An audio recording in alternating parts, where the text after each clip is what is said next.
Aujourd'hui, nous allons découvrir l'histoire d'un compagnon éminent, Abdullah ibn Abbas radiallahu anhu, surnommé l'océan du savoir, en raison de sa profonde sagesse et de l'immensité de ses connaissances.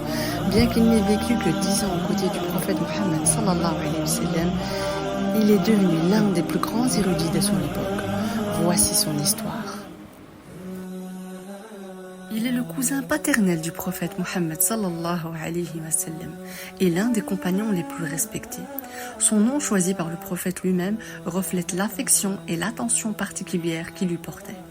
Il est le fils d'Al-Abbas ibn Abdul Muttalib et de Fadl, qui est également la sœur de Maymouna bint al-Harith, l'une des épouses du prophète Mohammed sallallahu alayhi wa sallam. Né à la Mecque 3 ans avant l'Hégire, Abdullah ibn Abbas fut amené dès sa naissance auprès du prophète Mohammed sallallahu alayhi wa sallam, qui procéda au tahnir, bénissant ainsi sa bouche dès ses premiers instants de vie. Il formula également cette magnifique invocation en sa faveur. Allahumma faqihhu fid-din wa 'allimhu ta'wil. Invocation qu'il continuera à lui adresser tout au long de son apprentissage. Grâce à cette invocation, Abdullah se démarqua dès son plus jeune âge parmi ses pairs. Par exemple, vers l'âge de 6 ans, il demanda à sa tante Maymouna la permission de passer la nuit chez elle. Il souhaitait observer le comportement du prophète sallallahu alayhi wa sallam et bénéficier ainsi directement de ses enseignements. Il va lui enseigner durant cette période les fameuses prières nocturnes, offrant à Abdullah une expérience de profondeur spirituelle rare, accessible uniquement à ceux qui s'engagent pleinement dans cette dévotion. De plus, vers l'âge de 7 ans, grâce à sa proximité avec le prophète sallallahu alayhi wa sallam, il parvint à maîtriser l'intégralité du Saint-Coran. Il l'avait non seulement mémorisé chacun des versets, mais comprenait également les contextes de leur révélation et les appliquait avec une grande précision. Il était en effet doté d'une maturité exceptionnelle et d'une capacité d'apprentissage hors du commun. Rasulullah sallallahu alayhi wa sallam lui prodigua également des conseils précieux, destinés à éclairer sa vie et à le guider sur le droit chemin.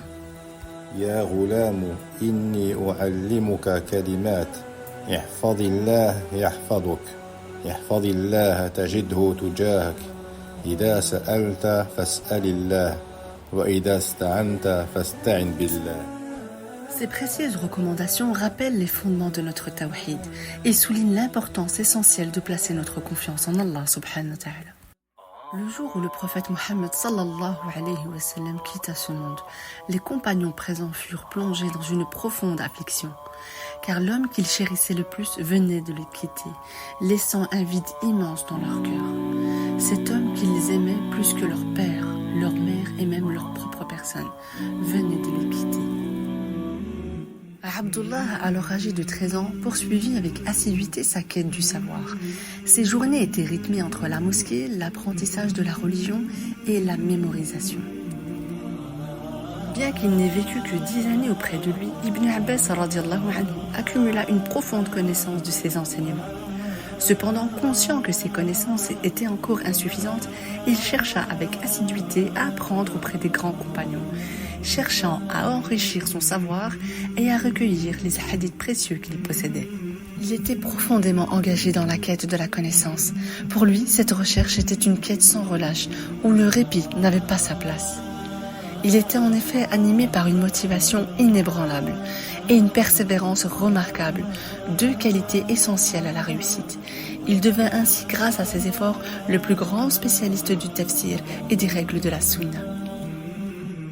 Devenu une référence incontournable, il attirait des personnes de tout horizon, venues pour apprendre de son savoir. Lorsqu'on lui demandait d'où te vient tout ce savoir, il répondait avec une langue qui questionne beaucoup et un cœur qui réfléchit profondément. Au total, il a narré jusqu'à 1660 hadiths.